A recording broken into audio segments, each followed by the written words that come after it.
Bismillahirrahmanirrahim. Assalamualaikum warahmatullahi wabarakatuh.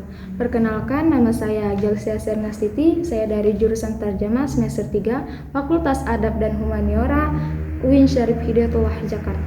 Oke, langsung saja. Saya di sini ingin mempresentasikan PPT saya yang berjudul penerjemahan. Sebelum itu, saya akan membahas apa sih penerjemahan itu. Oke, penerjemahan adalah mengalihkan pesan dari BSU atau bahasa sumber ke bahasa sasaran dengan baik agar mudah dipahami oleh pembaca maupun pendengar. Oke, jenis-jenis penerjemahan itu ada dua. Yang pertama, interpreter, dan yang kedua, translator. Saya akan menjelaskan satu persatu. Interpreter atau juru bahasa atau juga biasa disebut dengan tarjuman adalah mengalih bahasakan secara lisan atau non-teks. Yang kedua, translator. Translator atau penerjemah atau mutarjim adalah mengalih bahasakan secara tulisan atau dengan teks. Oke, selanjutnya ada yang namanya syarat-syarat penerjemahan, itu ada 3. Yang pertama, melibatkan 2 bahasa, yaitu BSU atau bahasa sumber, dan yang kedua, BSA atau bahasa sasaran. Selanjutnya, syarat penerjemahan yang kedua yaitu pengalihan bahasa harus dilakukan secara sepadan. Terus yang terakhir, syarat penerjemahan yaitu penerjemahan harus wajar sesuai standar penggunaan yang lazim dalam BSA atau bahasa sasaran atau dapat mengungkapkan dan menyampaikan pesan ulang dari BSU tersebut kepada orang lain.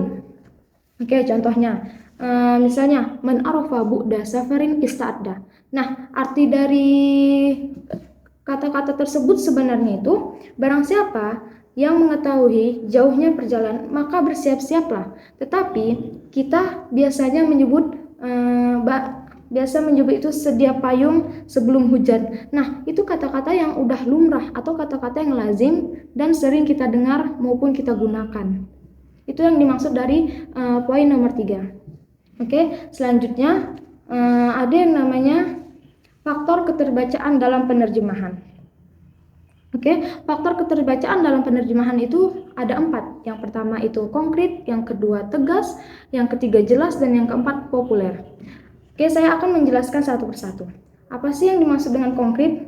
Konkret yaitu menyampaikan ide atau pesan pada TSU atau teks sumber secara konkret atau tidak abstrak. Contohnya terkait data-data sejarah, nama-nama tokoh, nama tempat, dan data-data yang lainnya. Oke, yang kedua tegas. Tegas yaitu menyampaikan ide atau pesan pada TSU atau teks sumber secara tegas dan tidak bertele-tele. Atau bisa kita katakan itu to the point. Oke, selanjutnya jelas yaitu menyampaikan ide atau pesan secara jelas dan lengkap. Dan yang paling terakhir yaitu populer. Oke, populer itu menyampaikan ide atau pesan pada TSU atau teks sumber dengan menggunakan bahasa populer dan lazim atau bahasa yang sering kita gunakan juga. Oke, selanjutnya sebagai seorang penerjemah, kita dituntut untuk memiliki unsur linguistis dan unsur non-linguistis. Oke, saya akan menjelaskan satu persatu. Apa sih unsur linguistis itu? Unsur linguistis yaitu berkaitan dengan aspek kebahasaan dalam penerjemahan. Oke, unsur linguistis di sini ada 4. Yang pertama, makna kamus. Yang kedua, makna morfologis, yang ketiga, makna sintaksis, dan yang keempat, makna retoris. Oke, makna kamus yaitu terkait dengan konsep kata dan kosakata.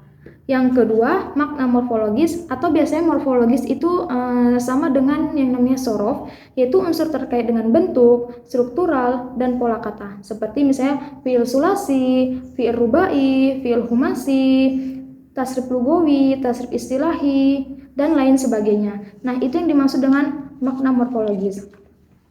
Terus selanjutnya ada yang namanya makna sintaksis. Makna sintaksis itu sintaksis biasanya disebut dengan juga nahu, yaitu terkait dengan posisi isim dalam kalimat yang mempunyai posisi i'rab. Contohnya itu mubtada, khobar, maf'ul, jumlah fi'liyah, jumlah ismiyah, dan lain sebagainya. Oke, yang terakhir makna retoris. Makna retoris itu terkait dengan majas, idiom, dan lain sebagainya. Atau dapat mengalih bahasakan pesan tersirat di balik retorika penulis teks sumber atau TSU. Oke, selanjutnya ada yang namanya unsur non-linguistis. Unsur non-linguistis itu apa sih? Yaitu berkaitan dengan aspek di luar bahasa yang diperlukan pada saat menerjemahkan dalam penerjemahan. Nah, unsur non-linguistis di sini itu terdapat 3. Yang pertama, latar belakang topik yang berhubungan dengan masalah atau topik yang diterjemahkan. Yang kedua, konteks, dan yang ketiga, konotasi. Nah, konteks itu apa? Konteks itu seorang penerjemah harus memiliki pengetahuan atau wawasan yang luas. Terus, kalau misalnya konotasi, yaitu tautan pikiran yang menimbulkan nilai rasa pada seseorang ketika berhadapan dengan sebuah kata. Oke, kita ambil contoh Anisa'u sama Almar'atu. Anisa'u itu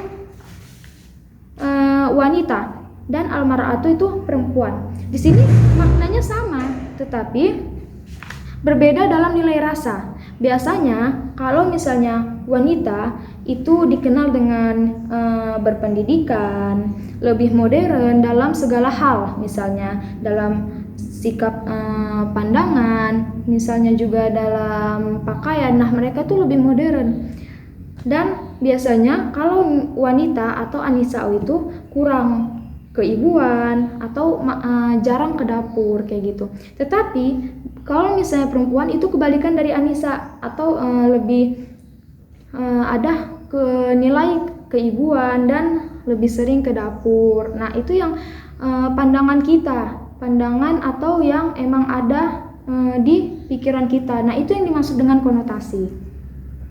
Oke, selanjutnya instrumen-instrumen yang diperlukan dalam penerjemahan. Nah, instrumen ini bisa dikatakan apa-apa saja yang kita perlukan ketika kegiatan penerjemahan, yaitu ada yang namanya buku-buku terkait tata bahasa. Yang kedua ada buku-buku terkait informasi sejarah, kebudayaan, dan peradaban. Yang ketiga ada ensiklopedia, baik fisik maupun digital. Yang keempat ada yang namanya kamus dengan berbagai macam jenisnya, baik fisik maupun digital juga. Yang terakhir yaitu akses internet. Nah, ini sangat penting ya. Oke, selanjutnya ada yang namanya dinamika penerjemahan. Nah, apa sih yang dimaksud dengan dinamika penerjemahan? Dinamika penerjemahan yaitu beberapa hal yang menyebabkan terjemahan menjadi lebih hidup dan lebih sesuai dengan bahasa atau dengan pesan teks sumber. Nah, dinamika penerjemahan di sini ada 7. Yang pertama, gaya bahasa perorangan atau ideolek penulis dalam bahasa sumber. Yang kedua ada yang namanya konvensi gramatikal dan pemakaian leksikal. Nah, teks ini bergantung pada topik dan situasi, baik BSU atau bahasa sumber maupun BSA atau bahasa sasaran. Oke, yang selanjutnya ada yang namanya unsur kebudayaan. Nah, di unsur kebudayaan ini kita tahu ya kalau misalnya di setiap negara atau di setiap tempat itu mempunyai namanya budaya. Nah, budaya ini juga dapat mempengaruhi penerjemahan. Jadi kita harus bisa menyesuaikannya. Yang keempat ada yang namanya kekhasan dalam satu format. Yang kelima ada dugaan calon pembaca. Nah, dugaan calon pembaca ini misalnya kita harus melihat buku yang akan kita terjemahkan atau apapun yang akan kita terjemahkan ini, dia siapa nih pembacanya? Apakah dari kalangan anak-anak atau dari kalangan mahasiswa, yang dimana bahasa mereka itu berbeda dalam tingkatannya. Oke, selanjutnya ada yang namanya sesuatu yang diungkapkan atau dilaporkan benar. Nah, di sini maksudnya apa? Contohnya kayak validasi data-data itu yang kita laporkan atau diungkapkan itu harus benar sesuai dengan data. Yang terakhir yaitu pandangan penerjemah. Oke, pandangan penerjemah misalnya di sini apakah penerjemah ini orangnya yang agamis atau politikus. Nah, itu kita tergantung sama pandangan penerjemah ini. Oke, mungkin itu saja yang dapat saya sampaikan dari materi saya, yaitu penerjemahan. Bila ada salah atau bila ada pertanyaan-pertanyaan bisa ditanyakan. Oke, akhirul kalam, wabillahi taufiq wal hidayah. Wassalamualaikum warahmatullahi wabarakatuh.